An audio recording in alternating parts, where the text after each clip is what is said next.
আজকে বুধবার, আজকেই আমি গাজীপুর চলে যাব এবং এখন সময় দুপুর 1:30 আর আমার গাড়ি ছাড়ার সময় 3:30।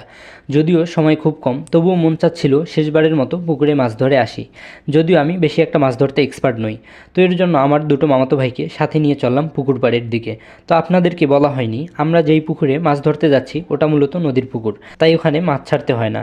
প্রতি বন্যার সিজনে অটোমেটিক মাছ এসে জমা হয়ে যায়, তাও আবার সব দেশি মাছ। তো চলে আসলাম নদীর পাড়ে। নদীর পাড়ের প্রাকৃতিক পরিবেশ আপনাদের কেমন লাগে কমেন্ট করে জানাবেন অবশ্যই। আর আপনার সামনে যাকে দেখছেন সে হলো আমার মামাতো ভাই। আমি বাড়িতে গেলে শাহরুখ খান আমার পেছনে লেগেই থাকে।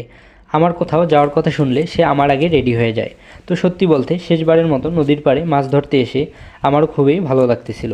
এসেই কিছুক্ষণ দাঁড়িয়ে দেখলাম কোন দিক থেকে মাছ ধরা শুরু করব এবং পানিতে নামবো কি না। তো অনেকক্ষণ ভাবনা চিন্তার পরে পানিতে নেমে পড়লাম। আপনারা দেখতে পাচ্ছেন পুকুরে বাঁশের অনেক কাঁঠাল দেওয়া। এগুলো না থাকলে অবশ্য মাছ ধরার সুবিধা হতো, তবে এগুলো পুকুরে দিয়ে রাখার অন্যতম কারণ হলো যেন পুকুরে কেউ জাল ফেলতে না পারে।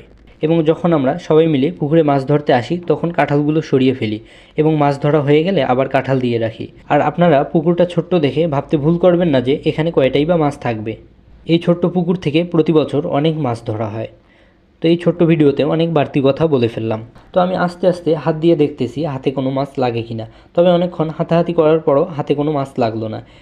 এজন্য এই সাইডে একটা বাঁশের থুড়ি দেওয়া ছিল, এটা তুলে দেখি কোনো মাছ ঢুকেছে কিনা। যদিও গতকালকেই আমরা মাছ ধরেছি, তাই আজকেই থুড়ির ভেতর মাছ পাওয়ার কোনো সম্ভাবনা নাই। এরপরও তুলে দেখি ভাগ্যে কিছু আছে কিনা। তো দুর্ভাগ্যবশত আসলেই কোনো মাছ ঢোকেনি এবং ওটা আবার আগের মতো করে কাদের ভেতর বসিয়ে দিলাম। এরপর আবার মাছ ধরা শুরু করলাম। আর যেহেতু পুকুরের মাঝখানে কাঁঠাল দেওয়া, তাই মাঝখানে যাওয়ার কোনো সুযোগ নাই, তাই সাইড দিয়েই ধরতেছি। তো এতক্ষণ হাতাহাতি করার পরে মাত্র একটা মাছ হাতে লাগলো, সেটাও আবার চলে গেল। তো এই দুঃখে মাছ ধরা আজকে এখানেই সমাপ্ত করে দিলাম, আর ওদিকে আমার গাড়ির সময় হয়ে যাচ্ছিল। তো পরিশেষে আপনাদের নিকট দোয়া ও ভালোবাসা চেয়ে আজকের ভিডিওটা এখানেই শেষ করছি। আল্লাহ হাফেজ।